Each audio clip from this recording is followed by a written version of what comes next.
Hello and welcome to Worth Your Time. Today, we're gonna find out if Battlefield 1 is worth playing. And I gotta tell you, it's a hard one. I mean, while it's a good game, and most people probably heard of it, it's not the newest one in the series, but it has a lot of innovation in it, if I may say so myself.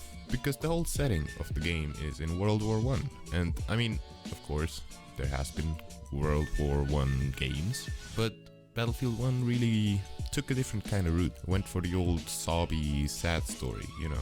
At least in the single player. I mean, in the multiplayer, it's just shooting each other. Not much story. Which I'm not sad about, because I'm not a story guy, as you might know.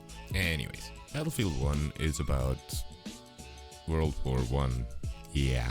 And all the sad soldier stories that happened back then. You can play through the campaign and experience it for yourself. How it was back then. The struggle and like the emotional wreckage and the hard choices they had to make back then. Like, if you get into it, I bet it's pretty good. I bet it's a good story. Like, better than a lot of other Battlefield stories, honestly.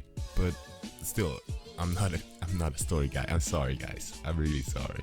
But this is not me, man. It's just not me. I don't like stories that much. But if you are a story guy, this game actually might be good for you, because I know it's a Battlefield game and usually people don't play Battlefield for the story, but you technically could do that with this game because it's actually a good story. But let's move on to the actual reason people play this game, the multiplayer. And let me disclaim something right now. I'm bad at shooters. I'm bad at FPS game. To be exact, I'm bad at aiming. And you might know what I'm talking about. Not everybody's born with like the super aim bot implant. So yeah, you might know what I'm talking about. And that's why I'm not a huge fan of shooters, to be honest. At least like the competitive ones like Counter-Strike or Valorant. I mean, I play Team Fortress or Overwatch from time to time, because those games aren't really about like super precise aiming. And Battlefield kinda is. But honestly, I still enjoy playing it, because you can choose a class which you don't really have to kill a lot of people to make points. So I'm playing a medic, because with medic you can help people, you can revive people, you can heal people, and you don't really have to shoot much, because my aim is shit and I wouldn't hit anything anyways. So it's a good choice for me. It's fun as well. The multiplayer can really immerse you sometimes.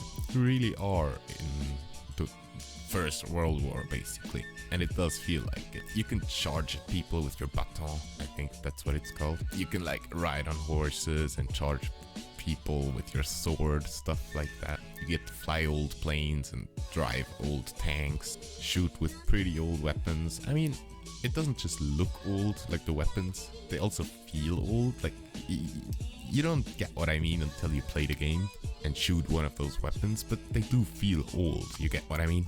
Probably not, but you know, if you played the game, you get what I mean. Anyways, I don't think I have to talk about Battlefield too much. I mean, most people know what Battlefield is all about. Mostly about the multiplayer, in which you are in a team and you shoot other people and you get points by shooting other people, or you have to attack or defend some sector or objective. Mostly it's something like that. And honestly, it has a lot of strategy. And you might know that if you played Battlefield before, because a lot of it is like trying to get to points in a good way that you don't die, you and your squad don't die, basically. Like, if you play this game with friends, it can be a lot of fun. I mean, I wouldn't know because I didn't play it with friends. I played it all alone, all the time, because I don't have very many friends that play these kind of games. And yet I did enjoy it, because you're always in a squad with like 4 other people maybe. And that kind of gives you a feel of not being all alone. You get what I mean? Like, you can spawn on your teammates and stuff like that.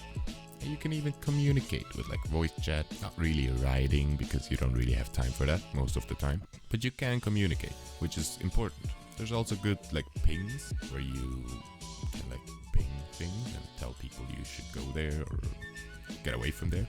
So all in all, I really gotta say, it's a good game. It's really not that bad. It's a Battlefield game. And making a review about it is kind of like making a review about a FIFA game. they're the same game every year, just a little differently. And honestly, like Battlefield 1 is quite different than other Battlefield games, which is why I'm making a review on it. I wouldn't make a review on like Call of Duty because that's very similar every time. And I know maybe I just offended a lot of people, but that's just my opinion. That's why I don't play the game. But anyways, I really hope you enjoyed this video. I hope you learned something. Maybe. Probably not. I mean, it's Battlefield. And you probably know Battlefield. But honestly, you should buy it, especially when it's on sale. I had quite a couple of fun hours with this game, and I'm pretty sure you will too. I mean, as long as you enjoy FPS shooters for like a little bit at least. I mean, I'm not a huge fan of FPS, but I played it and I enjoyed it, so I'm pretty sure you can too. So go buy it on Steam. Right now there's a sale, so it should save you like quite some money actually. I think it's like 13 bucks now. It's pretty good. It's pretty good. I'd buy it for that. So yeah, I hope you're having a great day still, and I'll see you next time. Bye bye.